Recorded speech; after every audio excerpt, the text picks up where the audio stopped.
We'll start in about a half a minute.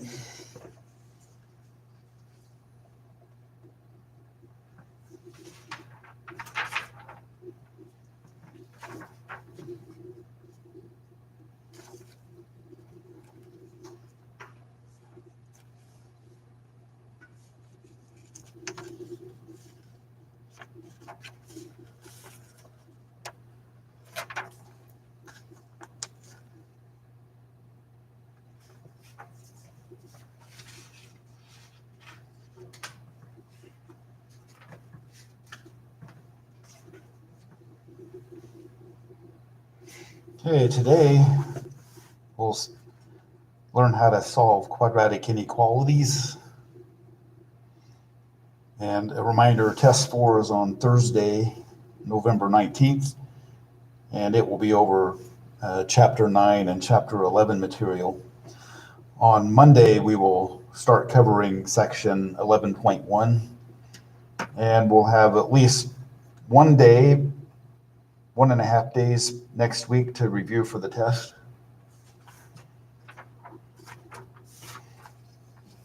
Okay, so solving quadratic inequalities is similar to solving other inequalities that we've already seen. So the general procedure, we want one side to be 0, and we already have that. And we find the endpoints of the intervals by solving the quadratic equation x squared plus x minus 6 equals 0. So I'll write that down. Find the endpoints of the intervals.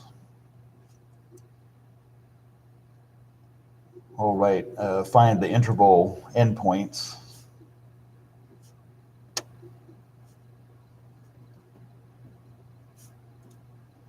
By solving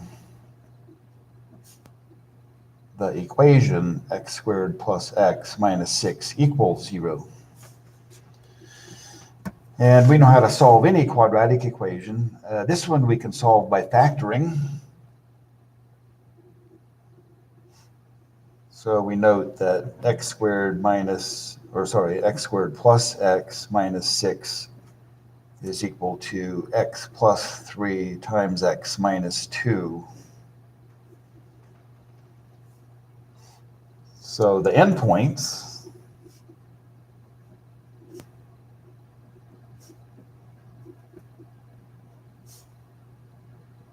well, they're the solutions to the equation. So one of the endpoints is x equals -3, and the other endpoint is x equals +2.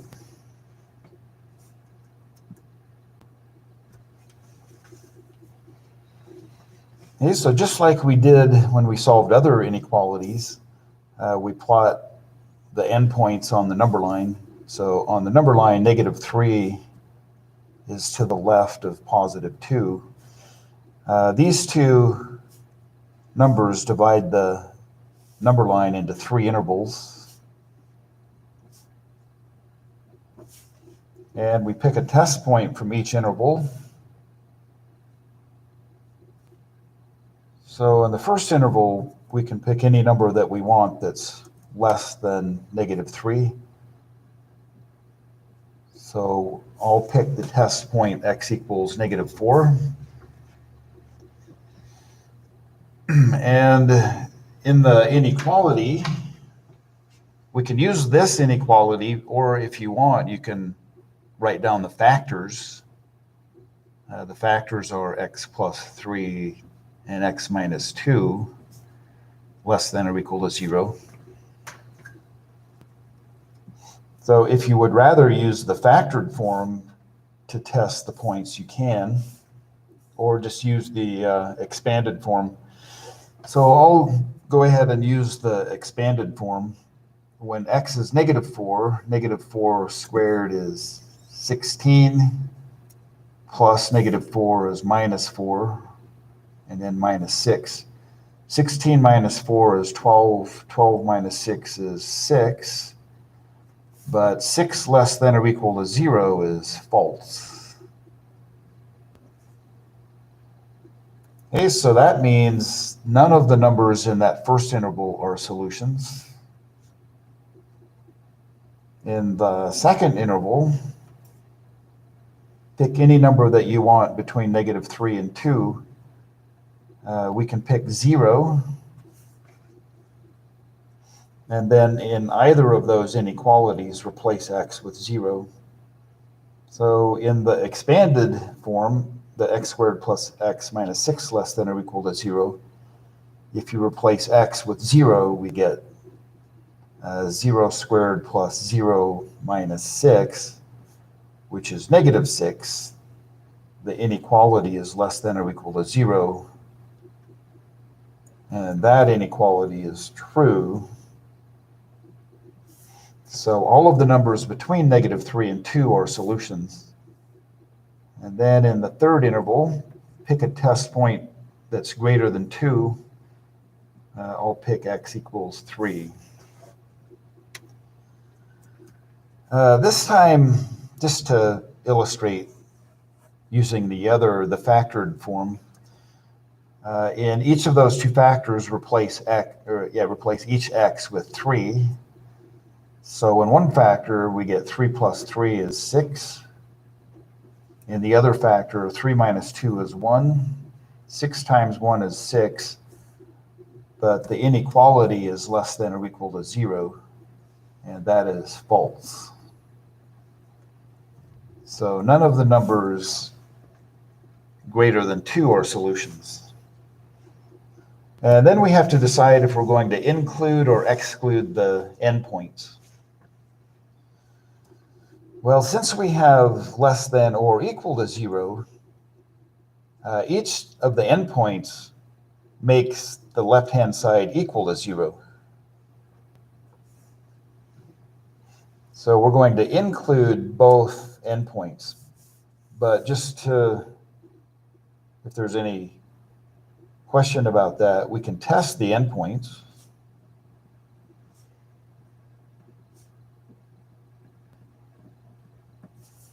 So when we test x equals -3,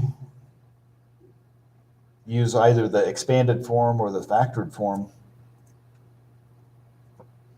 So if you use the expanded form, -3 squared is 9, plus -3 is -3, and then -6. 9 minus 3 minus 6 is 0. The inequality is 0 less than or equal to 0, and that's true. It's the or equal to 0 that makes it true. Okay, the other endpoint, x equals 2. You can use the expanded form or the factored form. Let's use the factored form. Replace every x with 2. In the first factor, 2 plus 3 is 5. In the second factor, 2 minus 2 is 0. 5 times 0 is 0, but 0 less than or equal to 0 is true. Okay, so graphically, we put a bracket or a closed dot at -3 and a bracket at 2 or a closed dot. And then we shade everything else in between. And the interval notation for the solution.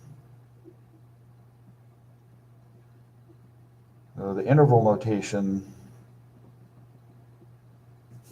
we put bracket -3 comma 2 bracket. And the algebraic notation,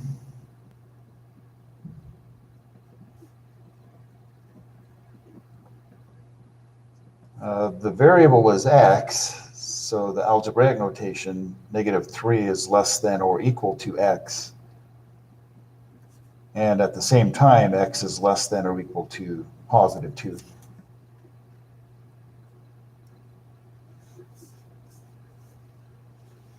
Okay, the next inequality, solve this for y. Y to the second plus 3y is greater than or equal to 4. So take a few seconds to get started on that one.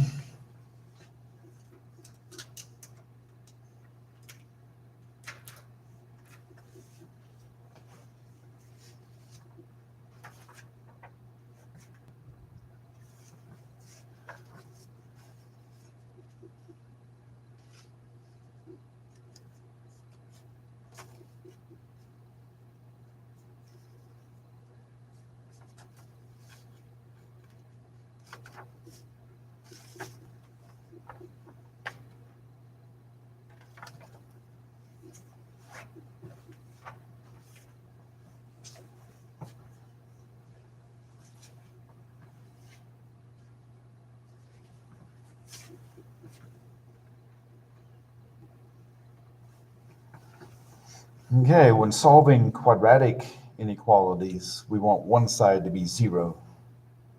So the first thing to do is subtract 4 from both sides, and we get y squared plus 3y minus 4 is greater than or equal to 0. And then find the endpoints of the intervals.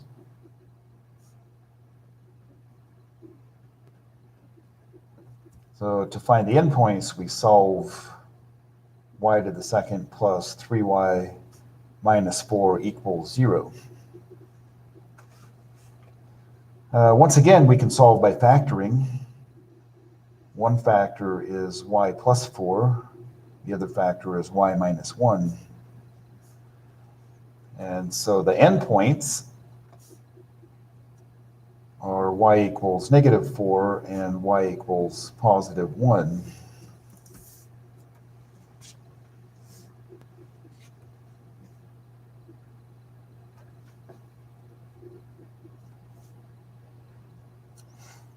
Okay. So after we pick our test points, we can use any of those inequalities. We can also use the factored form, which will be y plus 4 times y minus 1 is greater than or equal to 0.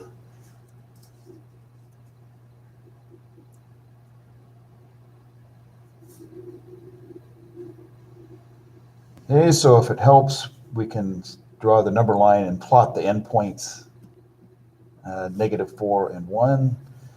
We have 3 intervals to test.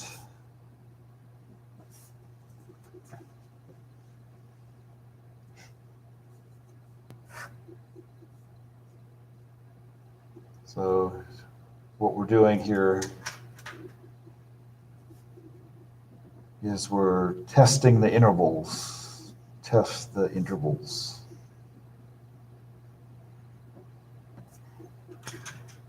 So in the first interval, we can pick any number that's less than negative 4. I'll just pick negative 5. The variable is y. So I'm picking y equals negative 5. And we can use any one of those inequalities. Just be careful with the arithmetic. So if I use the expanded form, the y squared plus 3y minus 4, replace y with negative 5. Negative 5 squared is 25,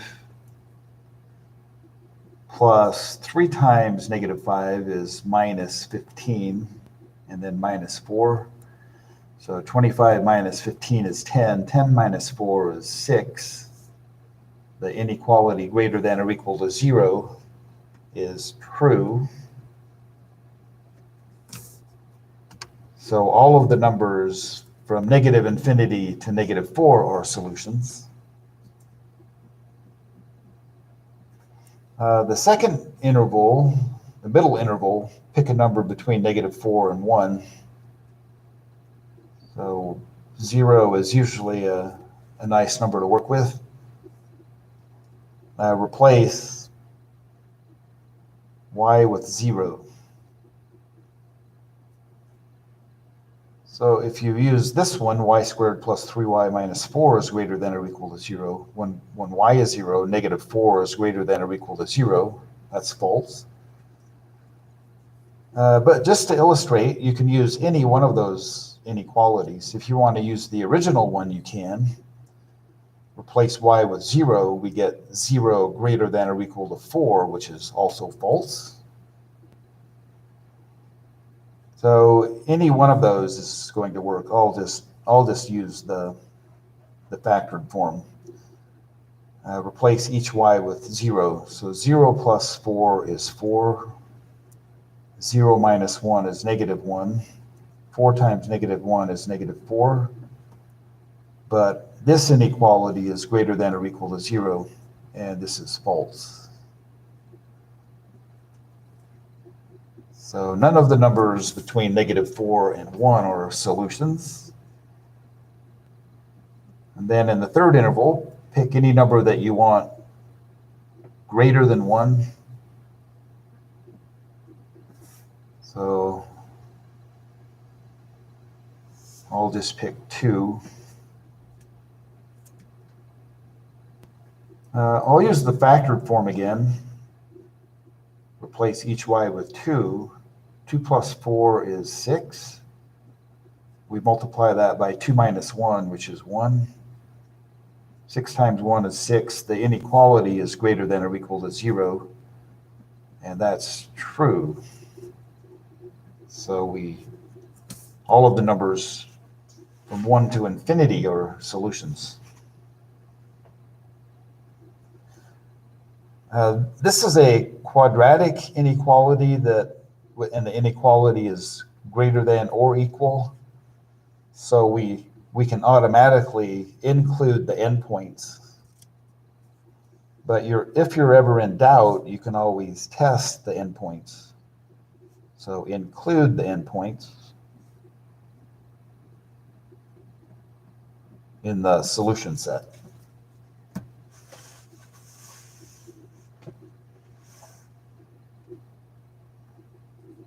Hey, the algebraic notation.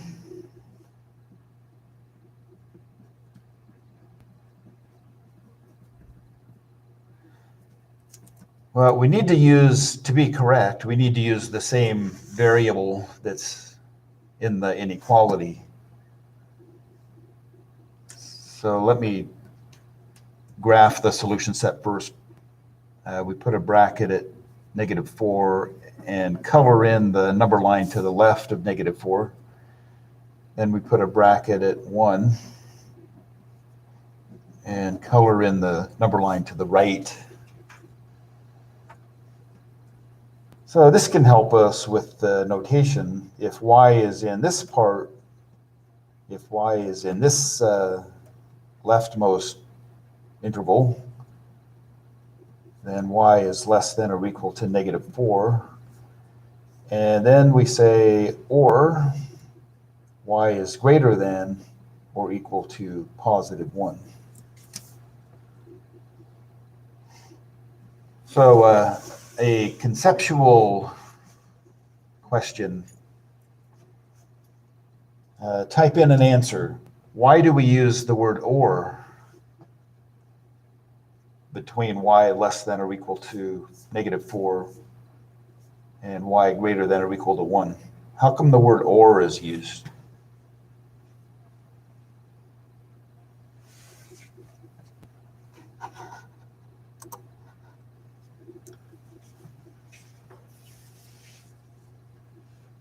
So words have meanings. There's a reason why we use the word or as opposed to the word and.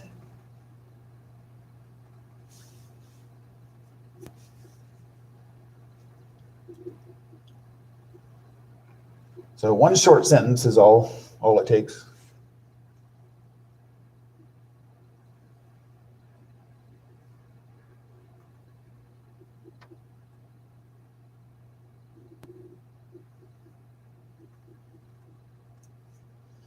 I'm not sure what is meant by that. The answer is to separate the equation.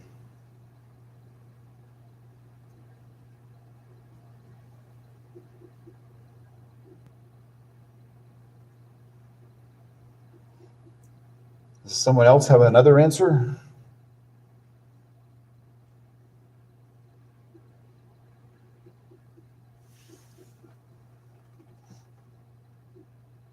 Okay, here's the reason.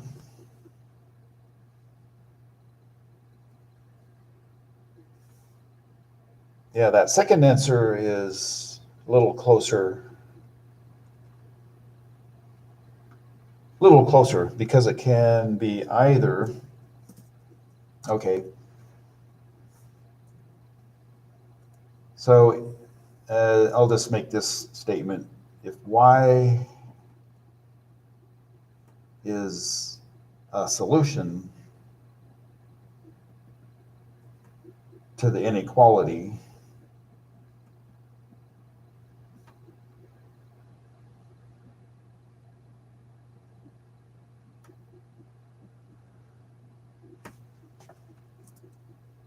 And these two intervals are disjoint. They're separated by an interval where there are no solutions.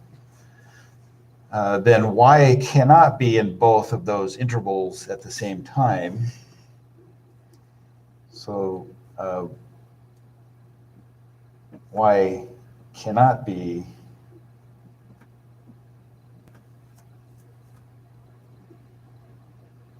less than or equal to -4.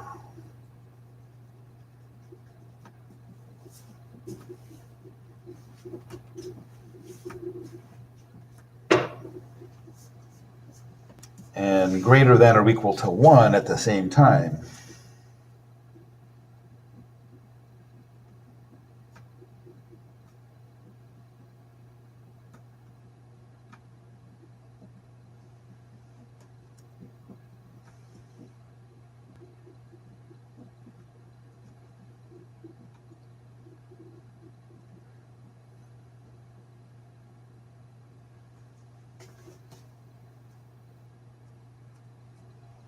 So y is either one or in one place or the other.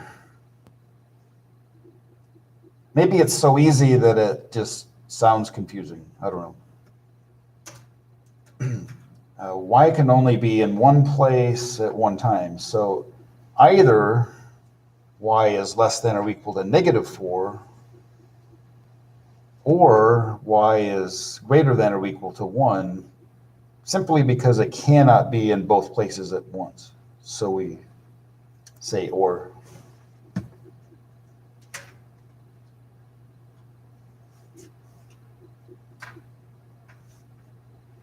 Okay, the interval notation.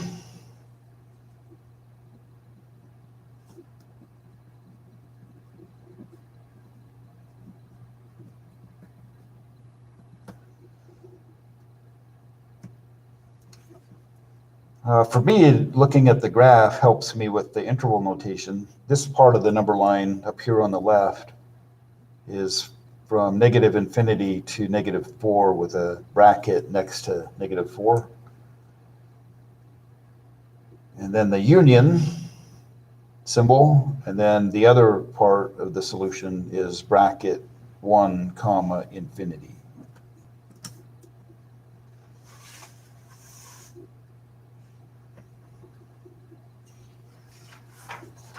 Okay, let's look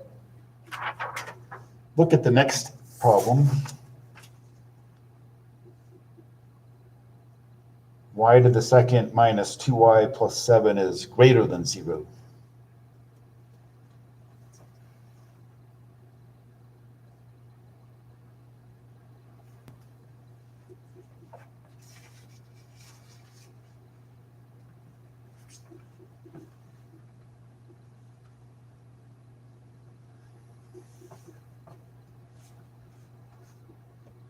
Okay, one side is already 0.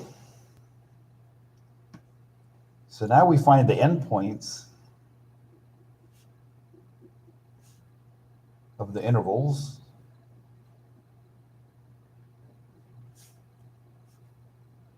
We solve the quadratic equation y squared minus 2y plus 7 equals 0.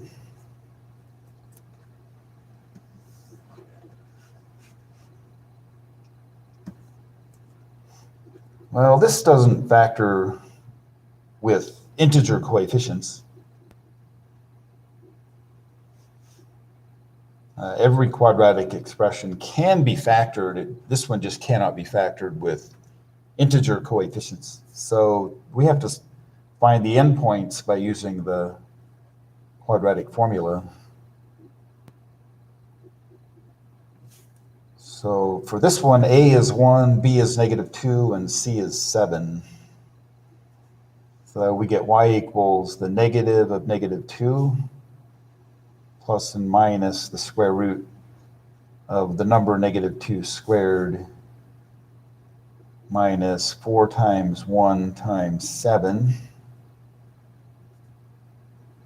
all divided by 2 times 1. The negative of -2 is +2, and then plus and minus the square root of some number divided by 2. So inside the square root, negative 2 squared is 4. 4 minus 28 is negative 24.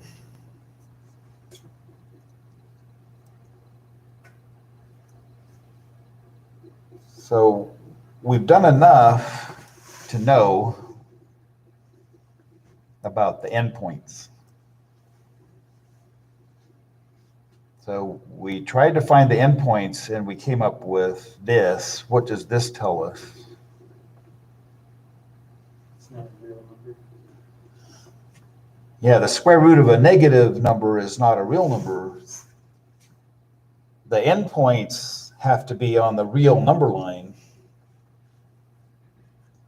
So this just tells us that there are no endpoints. Oh, in other words, the number line is not going to be separated into separate intervals. So since the solutions are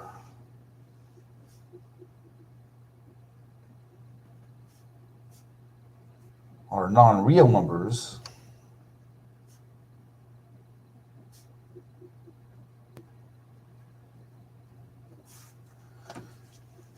the number line will not be separated into separate intervals.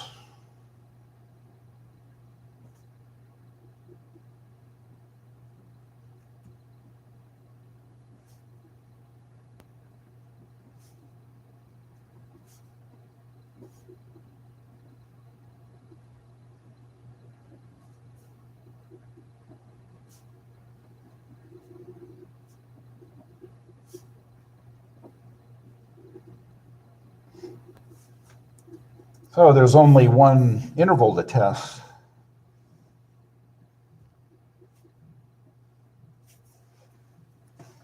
So we're going to test the interval from negative infinity to positive infinity.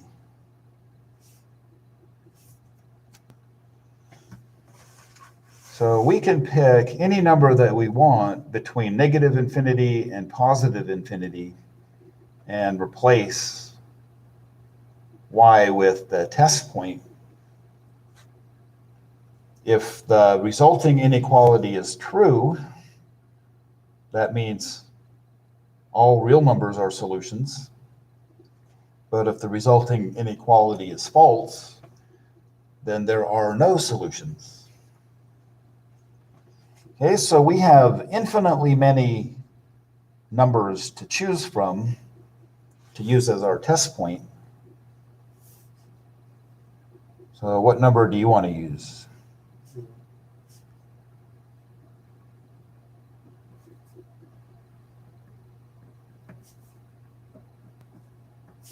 Hey, if you pick 0, that's the easiest thing to do. 0 squared, so we'll pick y equals 0.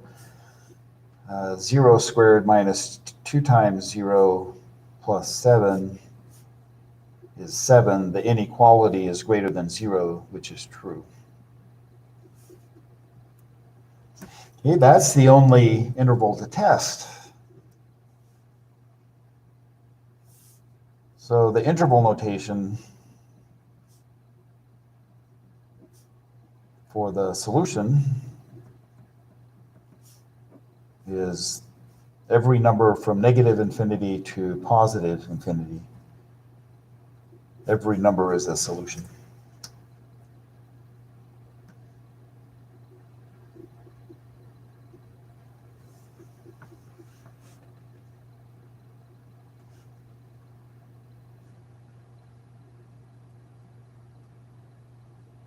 Okay, the next one, part D,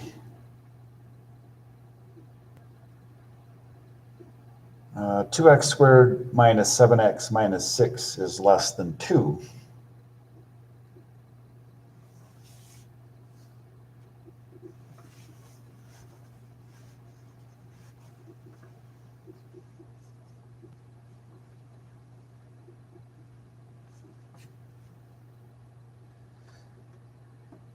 Okay, what's the first thing to do?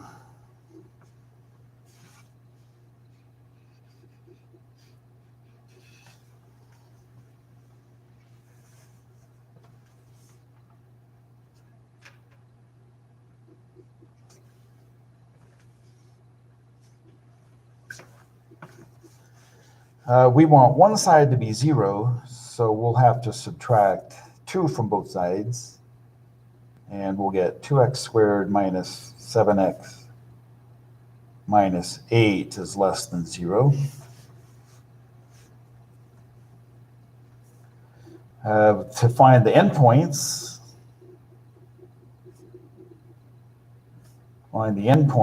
by solving the equation.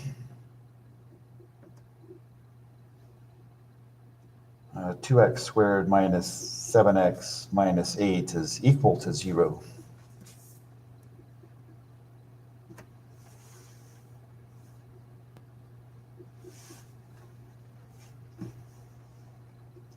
Okay, let's use the quadratic formula to solve this quadratic equation. So in this one, a is 2, b is negative 7, and c is negative 8.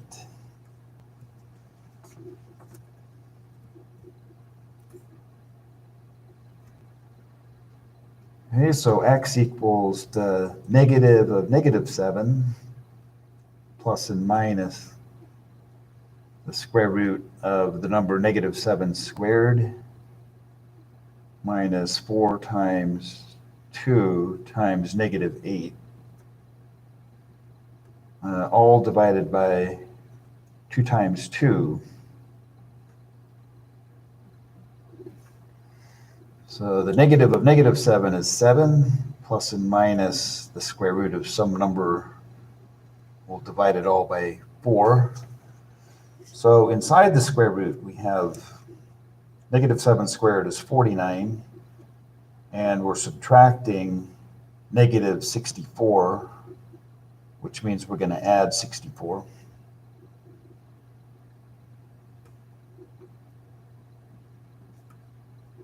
So 7 plus and minus the square root of 113 divided by 4. Okay, well, the square root of 113 cannot be simplified. So the endpoints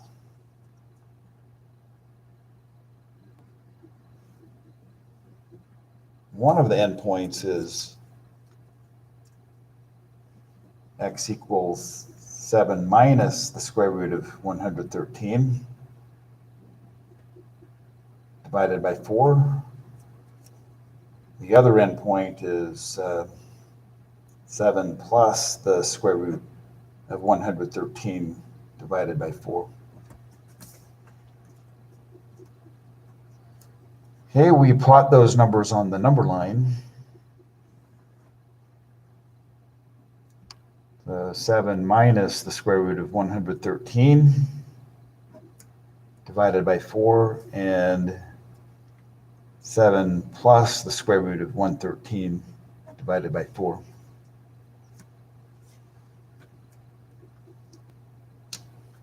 Okay, we have 3 intervals to test. Okay, so the tricky thing is, well, with a high-powered calculator, it's not very tricky. But when you just look at those, it's, you don't, just by at first glance, it's not obvious to everyone what the closest integer is to that irrational number. But let's see, the square root of 100 is 10. The square root of 121 is 11. So this is pretty close to negative 1. And you can use a high-powered calculator to find more precisely what that number is. But if I pick, in this first interval, if I pick x to be, say, negative 3, I should be safe.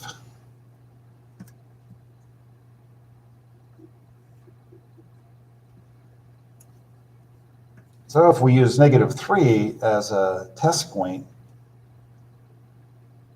I'll use this inequality.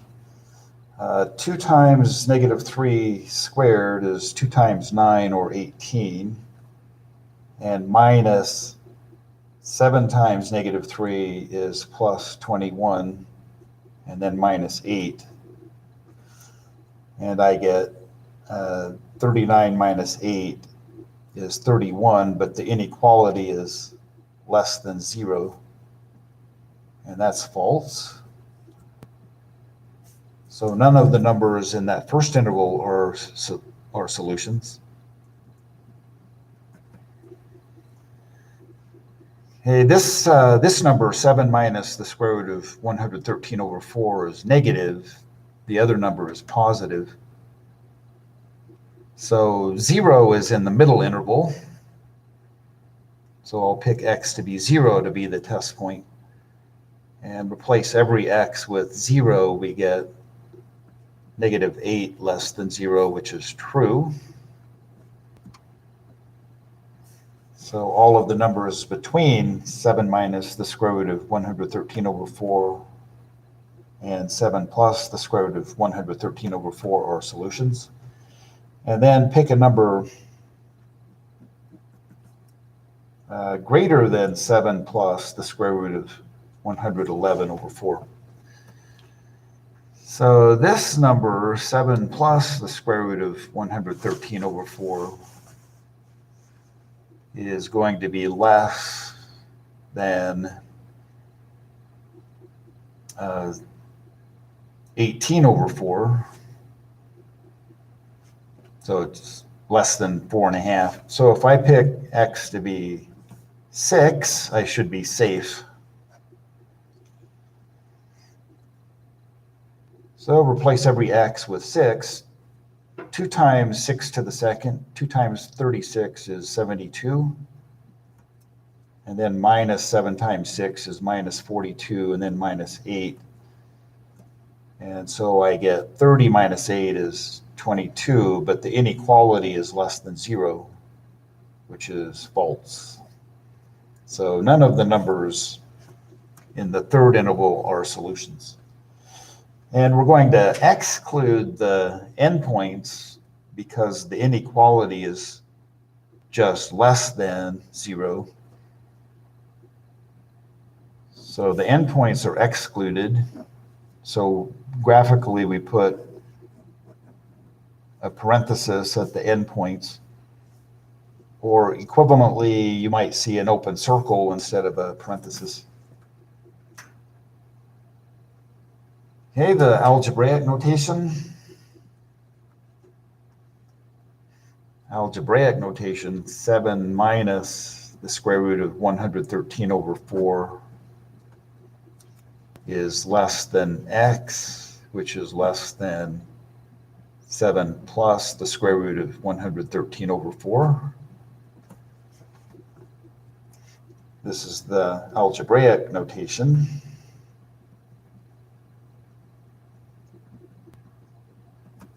Then the interval notation, left parenthesis, 7 minus the square root of 113 over 4, comma, 7 plus the square root of 113 over 4, and then a right parenthesis. This is the interval notation.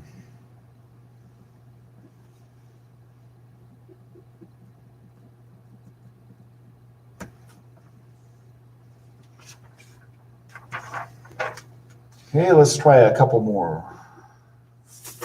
On the next page, 3y to the second plus 4y minus 4 is greater than or equal to 0. We already have 0 on one side, so we find the endpoints by solving the equation. Find the endpoints. We're going to solve 3y to the second plus 4y minus 4 equals 0.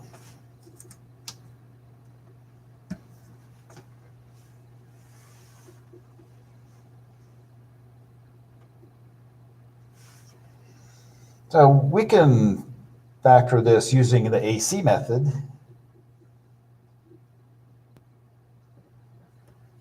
So the AC method, 3 times -4 equals -12. Find two numbers that have a product of -12 and add up to the coefficient of y that add up to 4. So +6 and -2 are the two numbers. So we can proceed. We transform the trinomial into a quadrinomial and then factor by grouping. So replace the plus 4y with minus 2y plus 6y. And then we factor by grouping. Out of the first two terms, we factor out y, and then factor y out, and we get the binomial 3y minus 2. Bring down the middle operator of addition. Out of the third and fourth terms, factor out the greatest common factor, which is 2, and the binomial 3y minus 2. Then we factor 3y minus 2 out, and the other binomial is y plus 2. Then we set each of those factors equal to 0. So the endpoints of the intervals, 3y minus 2 equals 0 means 3y equals 2, and y equals positive 2/3. The other one, y plus 2 is 0, means y is negative 2.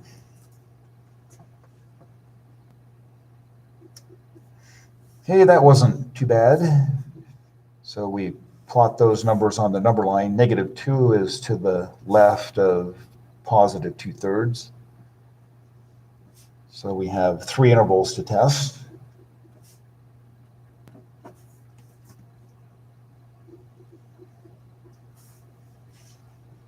So in the first interval on the left,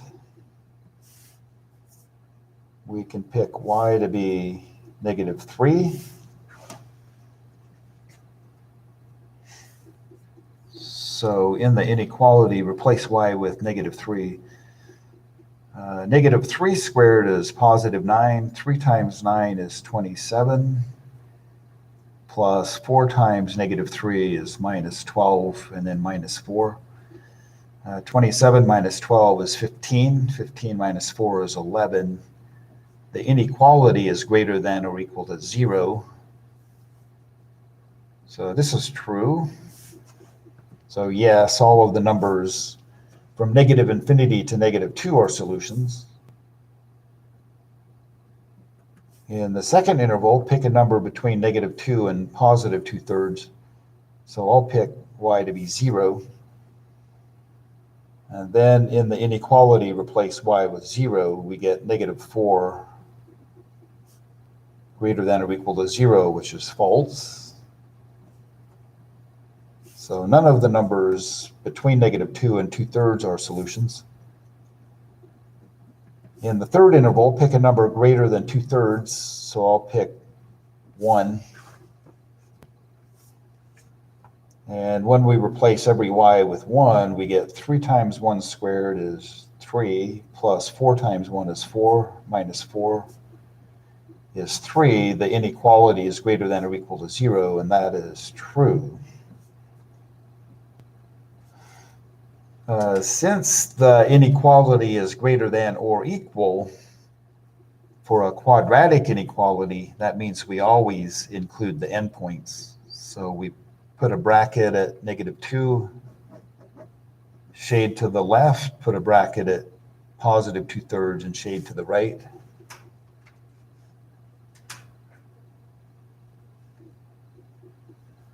Okay, so the interval notation.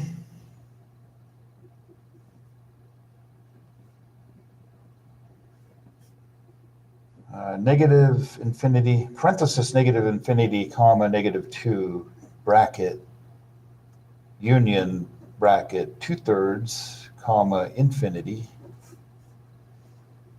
And the algebraic notation.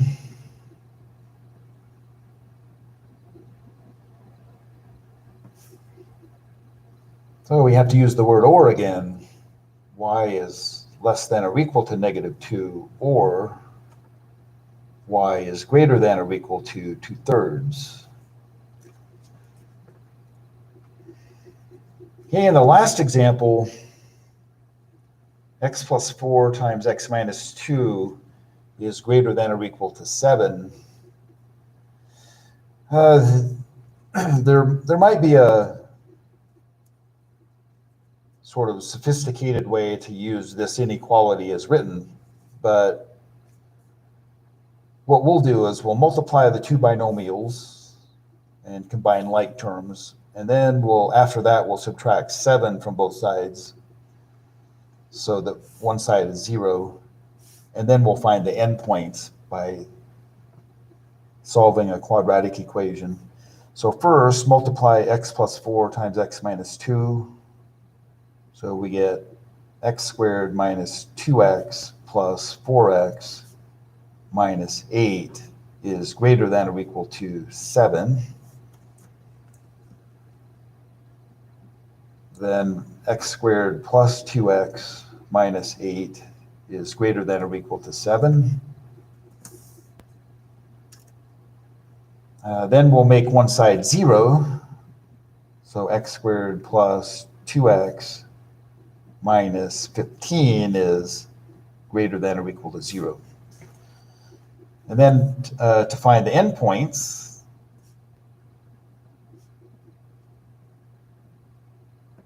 we solve the equation x squared plus 2x minus 15 equal to 0. This equation is easily factored. One factor is x plus 5. The other one is x minus 3. And so the endpoints are x equals -5 and x equals +3.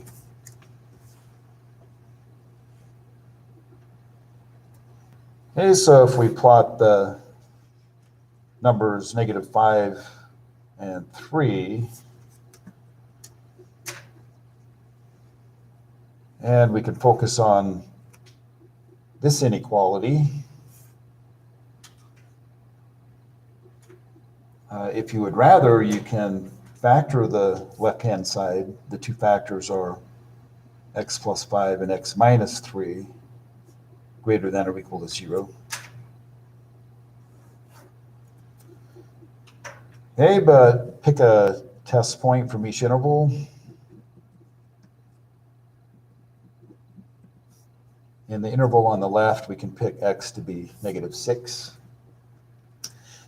In the factored form, x plus 5 times x minus 3, -6 plus 5 is -1. -6 minus 3 is -9, which is +9, and 9 greater than or equal to 0 is true. So all of the numbers from -infinity to -5 are solutions. In the middle interval, we can pick x to be 0.